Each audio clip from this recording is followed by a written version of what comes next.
Isang sere ng mga hindi maipaliwanag na pangyayari ang unti-unting lumalaganap sa isang maliit na barangay sa gilid ng kagubatan, Barangay San Felipe. Dito, sunod-sunod ang pagkakaroon ng mga malulubhang sakit na tila walang lunas. Ang mga may sakit ay nilalagnat, humihina, at tila ba nawawala na sa katinuan. Araw-araw, inihahanda na ng kanilang pamilya ang kanilang sarili sa posibilidad na ito na ang huling gabi ng kanilang mahal sa buhay. Ngunit isang kakaibang pangyayari ang naganap. Sa halip na mamatay, gumigising ang mga pasyente kinabukasan na tila masigla. Muli silang nakakabangon, nakakakain at nakakapagsalita. Ang mga pamilya sa unang tingin ay napuno ng galak. Ang pagkakasakit na akala nilang hudyat na ng kamatayan ay tila naglaho. Subalit, napapansin din nilang hindi na ang mahal nila sa buhay ang gumising. Ibang-iba na ang kanilang itsura at kilos. Napansin nila ang balat, tila tuyot at magaspang, parang kahoy. Ang kanilang mga galaw, mabagal at hindi natural, na parang mga inukit na manika na pilit pinapagalaw ng mga tali. Ang pinakamatinding balita, ang mga katawang iniwang gumaling ay hindi ng tao. Ang mga ito ay gawa sa kahoy, malamig, matigas, walang buhay. Isa sa mga unang biktima ay si Mang Pedro, isang magsasaka mula sa barangay San Felipe. Matagal nang nagkasakit si Mang Pedro at inihanda na ng kanyang pamilya ang lahat para sa kanyang libing. Subalit isang gabi, bandang 12:00 ng madaling araw, may narinig ang kanyang asawa ng mga kakaibang kaluskos mula sa kanilang bakuran. Nang sumilip siya sa bintana, nakita niyang tila may mga anino na gumagalaw sa ilalim ng puno ng niyog. Nang kanyang subukan buksan ng pinto, natagpuan niyang hindi na ito maigalaw, parang may puwersang pumipigil dito. Makalipas ang ilang sandali, narinig niyang tila may pumasok sa kwarto ni Mang Pedro. Isang mabigat na hakbang, mabagal, at tila ba may humihila ng kung anong mabigat na bagay. Kinabukasan, nagising si Mang Pedro, ngunit ibang-iba na siya. Hindi na siyang nagrereklamo ng sakit, wala na siyang lagnat, at tila ba bumata pa siya ng ilang taon. Subalit napansin ng kanyang asawa ang isang bagay na hindi maipaliwanag. Ang kanyang balat, ang kanyang mga kamay ay tuyot at parang maliliit na sanga. Nang subukang yakapin siya ng kanyang mga anak, ramdam niyang malamig at matigas ang katawan ng ama.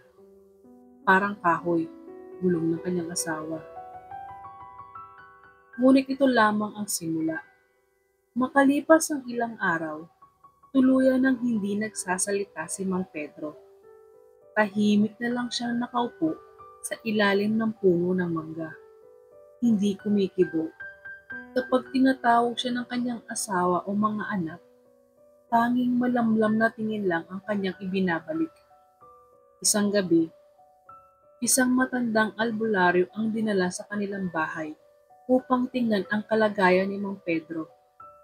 Sabi ng albularyo, hindi na siya tao. Ang tunay niyang katawan ay kinuha na ng mga aswang at ang iniwan sa kanilang tahanan ay isang kahoy na katawan. Isang balat kayo na gumagaya sa kanyang itsura, ngunit walang kaluluwa. Ang tunay na Mang Pedro ay dinala na sa kagubatan at marahil ay kinakain na o ginagawang alipin ng mga aswang.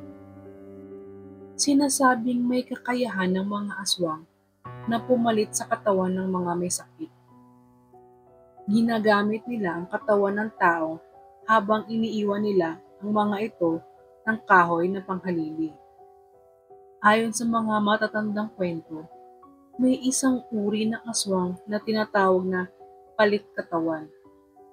Ang mga ito ay hindi kagaya ng karaniwang aswang na sumisipsip ng dugo.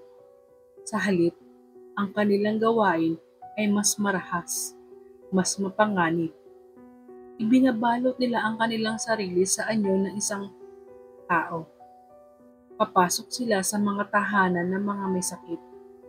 At sa isang kakaibang ritual, papalitan nila ng kahoy ang katawan ng kanilang biktima. Kapag nagising ang pamilya, ang akala nila ay gumaling na ang kanilang mahal sa buhay. Ngunit ang katotohanan, ang tunay na katawan ng kanilang mahal ay dinala na sa kagubatan at hindi na kailanman babalik. Nitong mga nakaraang buwan, lalong dumami ang mga ulat ng ganitong pangyayari. Mula sa simpleng lagnat hanggang sa malalang karamdaman. Ang mga biktima ay gumigising na tila ba muling lumalakas. Ngunit ilang araw lang ay tuloy na silang nawawalan ng emosyon, galaw, at parang mga estatwang buhay na lamang. Ilang barangay na rin ang natakot na maglabas ng kanilang mga kwento. Yung mga sakit, sapagkat ayon sa mga alamat, kapag mayroong malubhang may sakit sa isang bahay, doon din nagtitipon ng mga aswang upang magsagawa ng kanilang ritual. Ayon sa mga eksperto, sa alamat at kwentong bayan, ang mga aswang ay muling bumabalik dahil sa lumalakas na paniniwala ng mga tao sa kanilang presensya. Sa mga oras ng kahinaan at takot, may nagiging madali para sa kanila ang magnakaw ng katawan at kaluluwa. Hanggang ngayon, wala pang malinaw na solusyon upang mapigilan ang paglaganap ng mga aswang na ito. Subalit isang bagay ang tiyak. Kapag may narinig kang kaluskos sa gitna ng gabi, isang aninong gumagalaw sa dilim, o kakaibang kilos mula sa iyong may sakit na mahal sa buhay, mag-ingat ka sapagkat baka hindi na sila ang nakaharap mo.